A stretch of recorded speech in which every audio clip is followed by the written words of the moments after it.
Eduze kwami uZomkhize insizwa kithi bebehlangene nabantu belethe imemorandum kakhulukazi mhlambe kokubaliwe kwimemorandum iziphi zezinye zezinto ezikukhathaza kakhulu wena.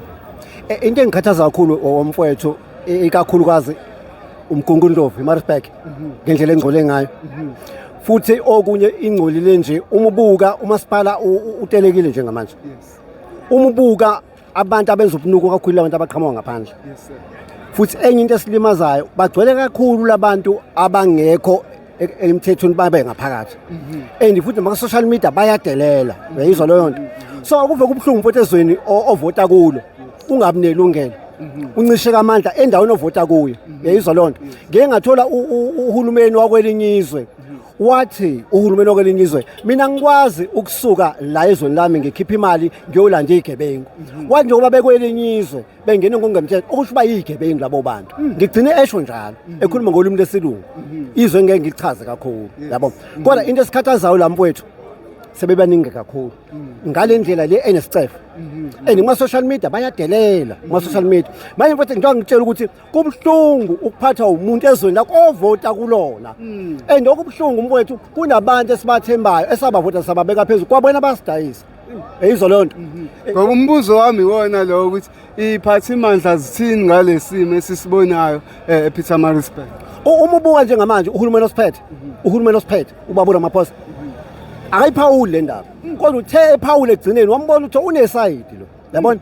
So kwanaye unayo le nhlesa yalabantu ukuthi khona kuzuzayo ngabo kunzima mfowethu. Uma ngabe mina ngihleze ngisho mfowethu ngithi izwe lethu liyokwakhiwa ithina. Eyizwa leyo nto akekho umuntu osokwelinye izwe yabo azokwakha lelizwe izwe kufanele akho yithina abanikazi balo. Ngoba mina ngikhala ngento eyodwa ukuthi le moral abanayo ngoba bayadelela bakhona le Maritzburg njengamanje bacashile ama building yabona ngenxa yokuthi vele ibingasho into ukuthi abakhishwe bashawa basazotshelwa kahle. Eyizwa leyo nto mina ngithi lo 7 days asebenikwe wona asisukumeni nina njengomgungundlovu singalini kuze kufika ojesitha bezela asisukumeni thina somgungundlovu sihlangane singadayisana sizokwenza lento ekufanele mayenzeke la endaweni yakithi ngoba izwe lakithi indawo yakithi iyafa sikhona kodwa sizinsizwa ayingeke mfowethu ngeke mfowethu siyavota kulelizwe akwenzeka intando yethu. Sesivala ngani yakwethu sivile ukuthi banikezwe umnqamulajuqu 7 days laba bakamasipala iphathimandla ukuthi ziphendule kule memorandum yade nilethile. Uma ngabe kuthiwa abaphendula ayikho into ephatheka abanika yona ithini way forward.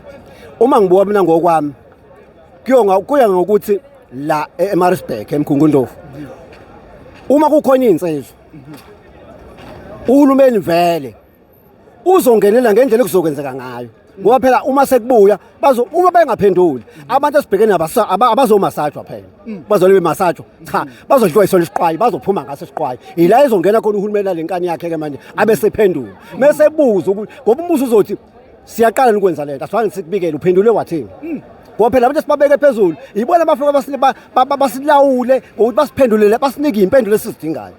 Asikwazi ukusuka makasidela amagasi sizobamba itown so ngasile uzomodela lana yayizwa lento wethu izolo lizokwakhiwa yithini uma ngabo ayiphathimandla imeya lesimkhulu ingaphenduli kulo 7 days kumele sibuye sizinsizwa zala eMaritzburg ngoba awekho amakhosi khona insizwa so ilungisa ngesikhwili phela ekugcineni.